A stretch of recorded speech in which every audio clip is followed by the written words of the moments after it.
Assalamu alaikum wa rahmatullahi wa barakatuh, dear students. I am your biology mentor Sajasar from the Valley of Kashmir. I will be teaching you whole biology for class 11th, 12th CBSC as well as entrance tests, for example NEET. So, आज से हम शुरू करेंगे NCERT का 9th chapter that's biomolecules. तो आज से हम वही शुरू करेंगे बायोमोलिक्यूल्स, और बायोमोलिक्यूल्स से हम जो ये शुरू करने वाले हैं सारा का सारा NCERT बेस्ड होगा। और इसमें जो भी NCERT के इम्पोर्टेंट कंसेप्ट्स हैं, क्योंकि पेपर छपेगा NCERT से, वो सारे कंसेप्ट्स इसमें ज़रूर आएंगे। तो हम उठाएंगे अपना पहला टॉपिक आज का, दैट्स बायोमोलिक्यूल्स।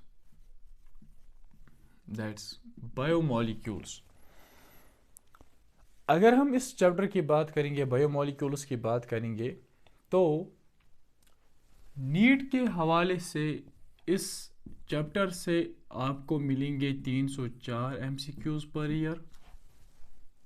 सो बहुत इंपॉर्टेंट चैप्टर हैं। 3 से 4 क्वेश्चंस एक इस छोटे से चैप्टर से आना तो बहुत बड़ी बात है। तो हम आज स्टार्ट करेंगे बायोमोलिक्यूल्स। जैसे कि स्टूडेंट्स आपको पता है कि जब हम सेल पढ़ते हैं, सेल ऑर्गेनेलियस पढ़ते हैं, जब हम मेम्ब्रेन्स के बारे में पढ़ते हैं, तो हम देखते हैं चाहे हमारे पास प्लाज्मा मेम्ब्रेन हो, चाहे हमारे पास दूसरे ऑर्गेनेलियस का मेम्ब्रेन हो, चाहे हमारे पास न्यूक्लियस का क्रोमेटिन मटेरियल हो, क्रोमेटिन मटेरियल के अंदर जिनके साथ वो बाइंड हुआ होता है दैट्स हिस्टोन प्रोटीन्स हो, तो हम देखते हैं इनकी जो कंपोजिशन है ये किन चीज़ों के बने हुए हैं। तो हमें मिलता है वहाँ पे या तो ये कार्बोहाइड्रेट, लिपिड्स, प्रोटीन्स इन्हीं के बने हैं, DNA, RNA। तो फिर हम देखते हैं कि ये प्रोटीन्स, कार्बोहाइड्रेट्स या लिपिड्स है या DNA, RNA, न्यूक्लिक एसिड्स है आपके पास, तो ये असल में हैं क्या, इनकी कंपोजिशन है क्या। तो बायोमोलिक्यूल्स में हम तो यही स्टडी करने वाले हैं, कार्बोहाइड्रेट्स के बारे में, लिपिड्स के बारे में, प्रोटीन्स के बारे में, न्यूक्लिक एसिड्स के बारे में। तो सबसे पहला पॉइंट हमारे पास जो आता है दैट्स बायोमोलिक्यूल्स। बायोमोलिक्यूल्स हुए क्या। तो अगर मैं कहूँ कि जो ये बायोमोलिक्यूल्स हैं ये होते हैं ऑर्गेनिक मॉलिक्यूल्स, तो मैंने कोई गलत बात नहीं की। ये होते हैं ऑर्गेनिक मॉलिक्यूल्स, कोई भी गलत बात नहीं इसमें। सर क्यों कहे हम इनको ऑर्गेनिक मॉलिक्यूल्स? इसीलिए कहते हैं इनको हम ऑर्गेनिक मॉलिक्यूल्स क्योंकि इनमें कार्बन कंटेंट बहुत ज़्यादा होता है। बायोमोलिक्यूल्स ऐसे मॉलिक्यूल जो मिलते हैं लिविंग ऑर्गेनिजम्स के अंदर, लेकिन बायोमोलिक्यूल्स तो हैं ही, साथ ही साथ में हैं ये ऑर्गेनिक मॉलिक्यूल्स, मतलब इनमें कार्बन कंटेंट बहुत ज़्यादा होता है और ये बनाते हैं लिविंग मैटर बनाते हैं इन लिविंग ऑर्गेनिजम्स के अंदर, जिस लिविंग मैटर को लिए हुए हम सारे लिविंग ऑर्गेनिजम्स नॉर्मली फंक्शन कर रहे हैं, हमारे डिफरेंट सेल्स, टिश्यूज, ऑर्गन्स, और हम एक फुल्ली फ्लेज्ड ऑर्गेनिज्म में वजूद में आ रहे हैं। तो बायोमोलिक्यूल्स की अगर हम डेफिनेशन लिखेंगे तो पॉइंट नंबर 1 आप अपनी नोटबुक पे इस तरह से छपाइए, biomolecules are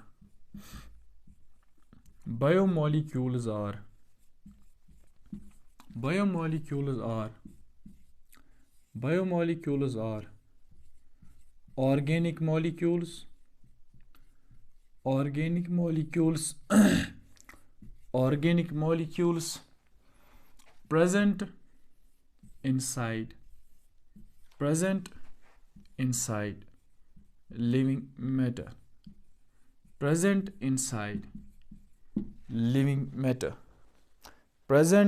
inside living matter. Sir, what is this living matter? कौन बनाता है लिविंग मैटर? या ऑर्गेनिजम्स के अंदर कौन सी ऐसी चीज़ है जो लिविंग मैटर बनाती है। अगर आपने सुना होगा, हमारे पास एक टर्म मैं यहाँ पे लिखूंगा, दैट्स प्रोटोप्लाज्म। That's protoplasm. तो पहली बात, what is this protoplasm?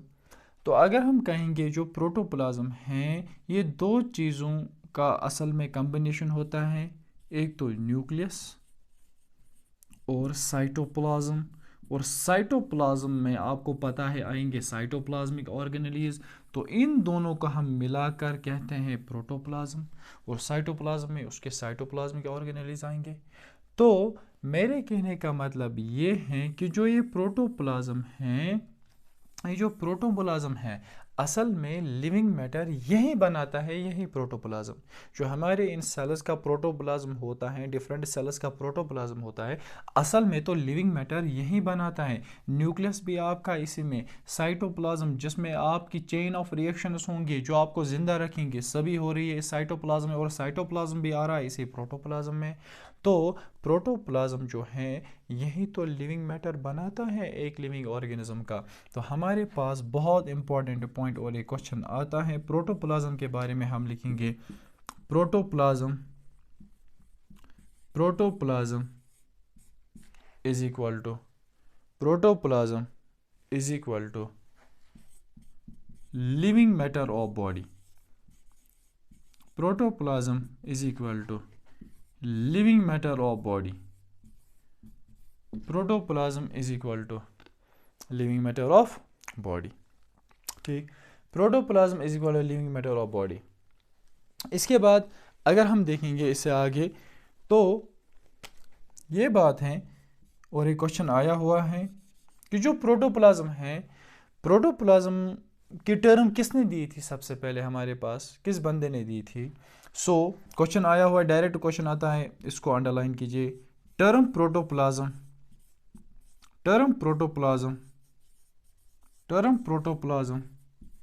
was given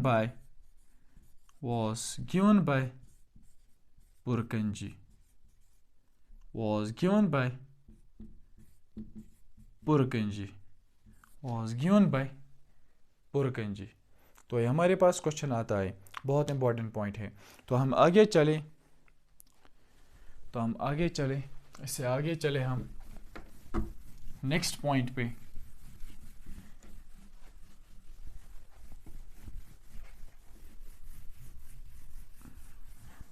हाँ भाई, इसके बाद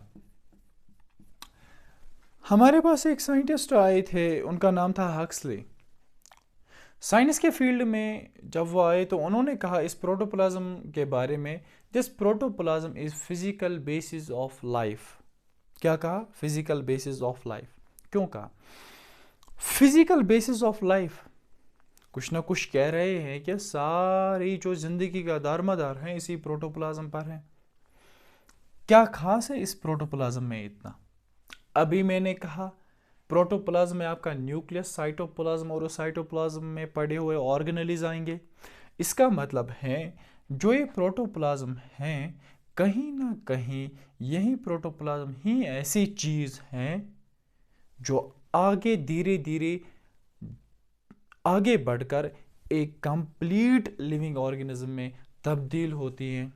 उसमें उसको उस एक सेल्स को टिश्यूज़ को ऑर्गन्स को ऑर्गन सिस्टम्स को एक ऑर्गेनिज्म में तब्दील करने में मदद करता है।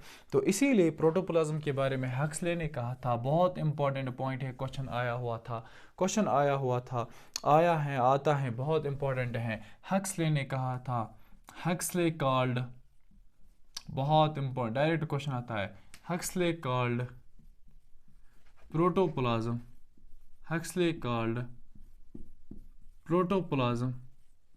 as physical basis of life,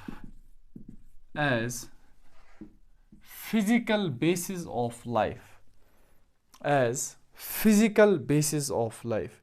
तो ये हमारे पास प्रोटोप्लाज्म के कुछ पॉइंट्स थे, बहुत इंपॉर्टेंट हैं। तो आगे चलेंगे, अब हम बात करेंगे ऑन कंपोजिशन ऑफ प्रोटोप्लाज्म ऐसा क्या होता है इस प्रोटोप्लाज्म में जिसकी वजह से इस प्रोटोप्लाज्म की बहुत ज़्यादा अहमियत है। तो हम प्रोटोप्लाज्म के बारे में कुछ यहाँ पे पॉइंट्स लिखेंगे। सो आप हेडिंग दीजिए छोटी सी, कंपोजिशन ऑफ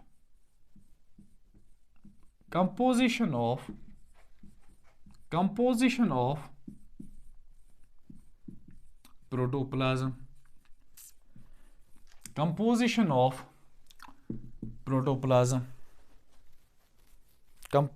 of protoplasm। तो प्रोटोप्लाज्म की कंपोजिशन में सबसे पहले आप अगर वाटर का देखेंगे कि प्रोटोप्लाज्म में कितना वाटर होता है, तो वाटर होता है तकरीबन 70 से 90%। तो आपकी एक सेल तकरीबन 70 to 90% की बनी हुई है। यही तो है कि हमने हर किसी क्रिएचर को तैयार किया पानी से। आप देखो हर किसी लिविंग ऑर्गेनिज्म की बेस ही तो सेल है। Number second, protein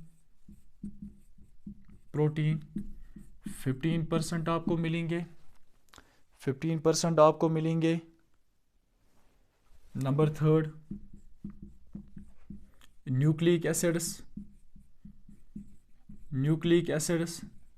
that's DNA RNA, या आपको सेल में इस प्रोटोप्लाज्म में 7% मिलेंगे। नंबर फोर कार्बोहाइड्रेट्स ये आपको 3% मिलने वाले। नंबर 5 ये आपको 3% मिलने वाले। लिपिड्स ये आपको 2% मिलने वाले। और आपके पास आते हैं आखिर में इनऑर्गेनिक आयंस ये आपको लेस देन 1% मिलने वाले। तो अगर हम कंपोजिशन ऑफ प्रोटोप्लाज्म पे बात करेंगे तो हमारे पास जो वाटर है ये 70 से 90% तक हो सकता है, प्रोटीन 15% तक, न्यूक्लिक एसिड्स 7% तक, और कार्बोहाइड्रेट्स 3% तक, लिपिड्स 2% तक, इनऑर्गेनिक आयंस लेस देन 1% तक। This was the composition of protoplasm. आप इसको लिखिए, मैं हट जाऊंगा या स्क्रीनशॉट उठाइए। तो आपने लिखा होगा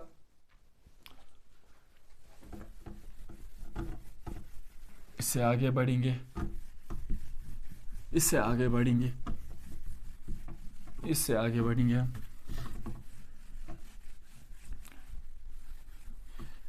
चलो, तो यहां पे हमारे पास इनऑर्गेनिक आयंस आए, तो क्यों ना हम बात पहले इन्हीं पे करेंगे। Inorganic ions.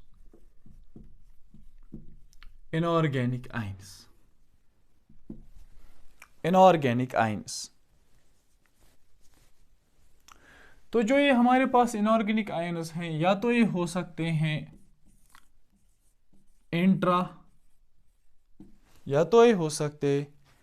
Intra cellular ions, मतलब सेल्स के अंदर, विद इन द सेल्स। या तो ये हमारे पास हो सकते हैं, इनकी क्लासिफिकेशन में कह रहा हूं, या तो ये हमारे पास मिल सकते हैं एज एक्स्ट्रा सेल्यूलर आयंस, या तो ये मिल सकते हैं हमारे पास in the form of intracellular ions और एक्स्ट्रा सेल्यूलर आयंस। क्या इंट्रासेल्यूलर आयंस मतलब क्या? मतलब या तो इनऑर्गेनिक आयंस हमें मिल सकते हैं सेल्स के अंदर, विद इन द सेल्स, तो इसमें पॉइंट हो जाए within the cells. Intracellular ions ऐसे इनऑर्गेनिक आयंस हैं जो हमें मिलते हैं सेल्स के अंदर, बॉडी में मिलते हैं मगर सेल्स के अंदर। एक्स्ट्रा सेल्यूलर आयंस ऐसे इनऑर्गेनिक आयंस बॉडी में तो मिलते हैं लेकिन सेल्स के अंदर नहीं, सेल्स के बाहर, आउटसाइड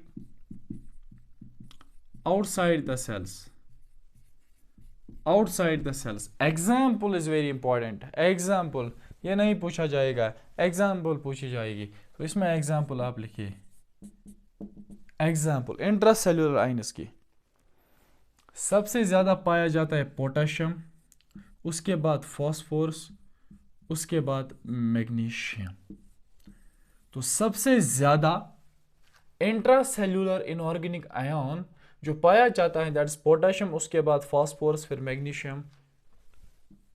इस पे नज़र रखिए। तो एक्स्ट्रा सेल्यूलर आयंस के बारे में हम बताएं, सर इनका ऑर्डर क्या है? तो सबसे ज़्यादा सोडियम, उसके बाद क्लोरीन और उसके बाद कैल्शियम, ये है इनका ऑर्डर। मतलब एक्स्ट्रा सेल्यूलर आयंस की अगर हम बात करेंगे तो सबसे ज़्यादा हमारे पास सोडियम पाया जाता है और उसके बाद क्लोरीन और उसके बाद कैल्शियम। ठीक है, तो अगर क्वेश्चन ना इस तरह से आया ना इस तरह से आया, तो ये तो पहले दो तरीके हैं क्वेश्चन किस तरह से आ सकता है। क्या कोई और तरीका है यहाँ से कि उस तरीके से भी क्वेश्चन पूछा जाता है? हाँ है, एक और पॉइंट आप लिखिए वो भी नीचे, नेक्स्ट पॉइंट अंडरलाइन करके कभी कभार सीधे क्वेश्चन आता है, select the correct order about the ionic composition of inorganic ions in the cells. सीधे ना तो इंट्रासेल्यूलर आता है ना तो एक्स्ट्रा सेल्यूलर, सीधे इन द सेल्स। तो आप उस हिसाब से लिखिए ions in cell general order ions in cell is equal to, तो सबसे ज़्यादा पोटेशियम मिलता है, उसके बाद सोडियम और उसके बाद क्लोरीन। ये ऑर्डर बनेगा जनरल ऑर्डर। अगर आपको क्वेश्चन आया, अगर डायरेक्टली क्वेश्चन आया कि आप सही ऑर्डर बताइए of ions in the cell, तो आप ये बताएंगे। या अगर पूछकर इंट्रासेल्यूलर आयंस के बारे में आया तो ये बताइए, या एक्स्ट्रा सेल्यूलर आयंस के बारे में आया तो ये ऑर्डर ठीक रहेगा। तो ये पॉइंट याद रखिए। तो आप इसको लिखिए, इसका स्क्रीनशॉट उठाइए या लिखिए। तो मैं हट जाता हूँ। चलो आपने लिखा होगा, इसको रब करें, आगे की तरफ बढ़े, आगे की तरफ बढ़े, आगे की तरफ हम अपना सफर जारी रखें।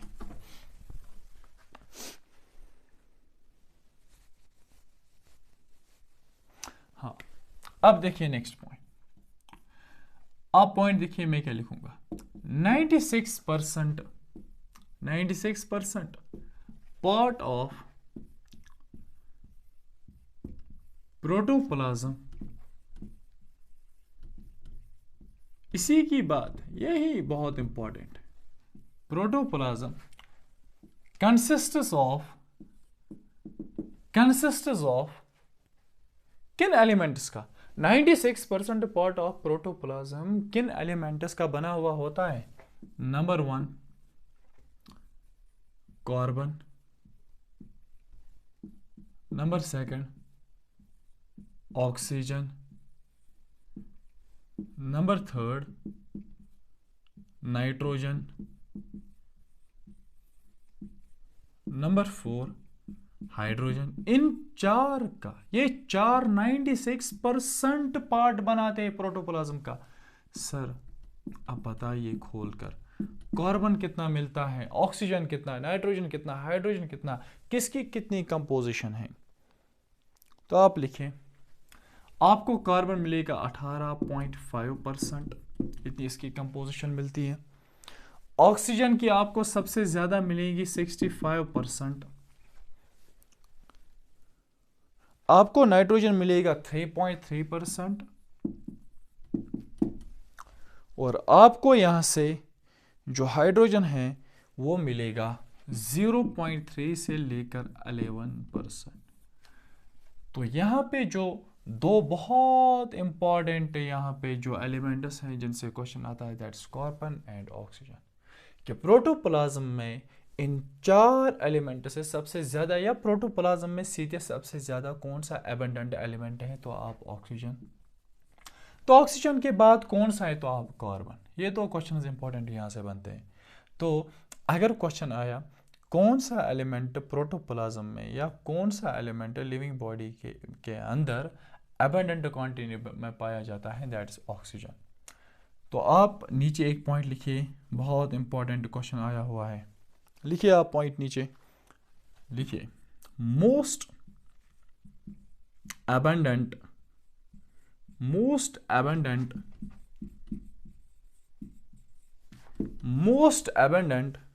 element in a cell or living matter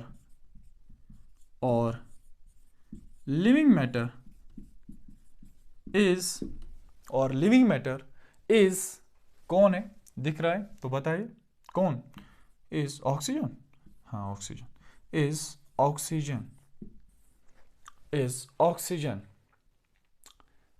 oxygen. तो आप इसका स्क्रीनशॉट उठाइए सारे का, तो मैं स्क्रीन से हट जाऊंगा और इसके बाद आगे चलेंगे।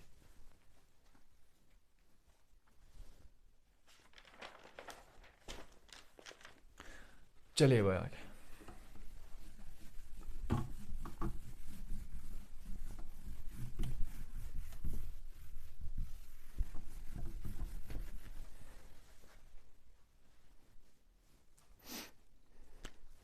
अच्छा भाई ज़रा गौर से, यहाँ पे अभी मैंने लिखा point, most abundant element in a cell और लिविंग मैटर इज ऑक्सीजन। हमेशा ये क्वेश्चन नहीं आता, कभी कभार क्वेश्चन उल्टा आएगा। तो कभी कभार क्वेश्चन इस तरह से आता है, which of the following is most abundant chemical in living cell या लिविंग मैटर। आप कहते हो हमने पढ़ा है कुछ और, हमने पढ़ा है एबंडेंट एलिमेंट कुछ, तो यहाँ पे क्वेश्चन कुछ और आया, तो हम क्या करेंगे, तो पॉइंट लिखिए आप लिखिए पॉइंट लिखिए, मोस्ट abundant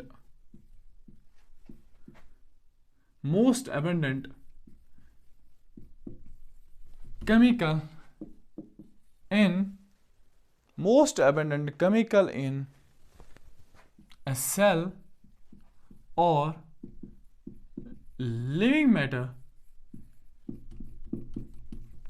is water। या अभी आपने देखा 70 to 90% इसके कंसंट्रेशन, और एक क्वेश्चन आया हुआ बहुत important, is water। So this was some basic about this chapter biomolecules। तो इंशाल्लाह हम इस चैप्टर को यहीं पे, इस टॉपिक को थोड़ा बहुत जो यहाँ पे हमारे पास इंट्रोडक्टरी लेक्चर था, इसको हम यहीं पे कंक्लूड करेंगे और आएंगे कल इंशाल्लाह नए लेक्चर के साथ।